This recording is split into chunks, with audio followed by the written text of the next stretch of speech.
தேமுதிக நிறுவனர் விஜயகாந்தின் துணிவு மற்றும் உழைப்பையே தான் பின்பற்றுவதாக நாம் தமிழர் கட்சியின் தலைமை ஒருங்கிணைப்பாளர் சீமான் கூறியுள்ளார்.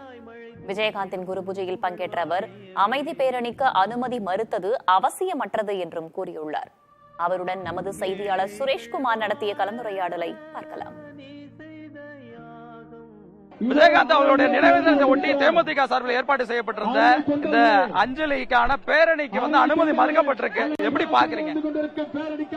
இல்ல, அந்த மறுப்புங்கிறது அவசியமற்றது. ஏன்னா ஒரு அஞ்சலிக்காக நடக்கிறவங்க ஆர்ப்பாட்டம் இல்லாம அமைதியா தான் ஊர்வலம் நடத்துவாங்க.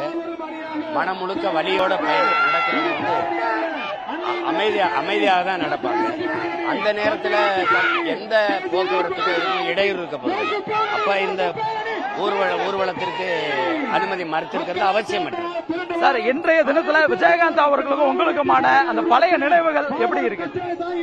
அது ரொம்ப பசுமையானது, இனிமையானது. நாங்க எங்க அப்பா மணிவண்ணன் அவர்கள்ட்ட உதவி இயக்குனராக இருக்கிற காலத்திலிருந்து நாங்க ரொம்ப நெருக்கம். நாங்க கேப்டன் தான் கூப்பிடுவாரு. என் மேல தனிப்பட்ட முறையில ரொம்ப அன்பு. அது உங்களுக்கு தெரியும். நாங்க ரொம்ப அன்பா பேசிப்போம். ஒரே ஊருக்காரங்க பக்கத்துக்காரங்கன்ட்டு நிறைய மனமிட்டு பேசுவோம். அவர்கிட்ட இருக்க உயர்ந்த பண்புகள் எல்லாரையும் சமமா மதிக்கிறது, நடத்துறது, நேசிக்கிறது. அது எல்லா மனிதருக்கும் வாய்க்க பெறுவதில்லை. ஒரு மாண்புமிக்க மனிதர். என்னை கேட்டா அவரு சிறந்த நடிகரா, சிறந்த தலைவரா அதெல்லாம் தெரியாது. ஆனா சிறந்த மனிதர், அதுல யாரும் மறுக்க முடியாது. நீங்க அரசியல் கட்சி தொடங்குறதுக்கு முன்னாடி அவர் கட்சி தொடங்கி அரசியல் களத்தில் இருந்திருக்காரு. நீங்க அவர்கிட்ட எடுத்துக்கிட்டது அரசியலுக்காக நீங்க எடுத்துக்கொண்ட பாடம் அவர்கிட்ட இருக்கிறது என்னன்னா துணிவு. எனக்கு தெரிந்த திரைப்படத்துறையில 2 வீரங்க தான். ஒன்னு எம்ஜிஆர், இன்னொன்னு விஜயகாந்த். அவர்கிட்ட இருக்கிறது கடுமையான உழைப்பு. அதை தான் நான் பின்பற்றுறேன். விஜயகாந்த் குரு பூஜை பேரணிக்கு முன்பே அனுமதி மறுத்திருந்தால் மாற்று ஏற்பாடுகளை செய்திருப்போம் என்று தேமுதிகவின் துணை பொதுச் செயலாளர் LK சுதீஷ் கூறியுள்ளார்.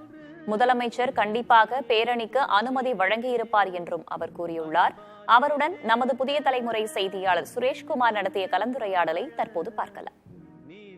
போக்குவரத்து காவல்துறை சார்பில் இந்த அனுமதிக்கப்பட்ட இடத்துல நீங்க பேரணிக்கு அனுமதி கேட்கல, இந்த இடத்துக்கு அனுமதி கிடையாதுன்றாங்க. என்ன சொல்ல போறீங்க? சொன்னேன், நாங்க டிசம்பர் 5ஆம் தேதியே இந்த இடத்துல பேரணி நடத்த வேண்டும் என்று கேட்டுக்கொண்டோம். நாங்க நேற்று மாலை 5 மணிக்கு இந்த இடத்துல தர முடியாதுன்னு சொல்றாங்க.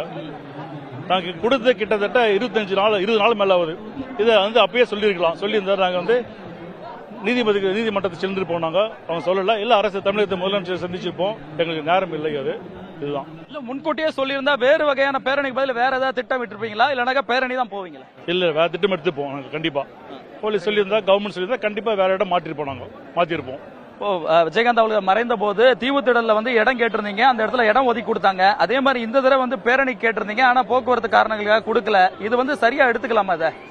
அதாவது இதை போலீஸ் முன்னாடியே சொல்லியிருந்தாக்கா நாங்க கண்டிப்பாக தமிழக முதலமைச்சரை சந்திச்சு இதை கண்டிப்பா கேட்டு வாங்கியிருப்போம். அவங்களும் எனக்கு கொடுத்துருப்பாங்க. எங்களுக்கு சார், இன்னைக்கு தடையை மீறி இந்த பேரணி போயிருக்கீங்க.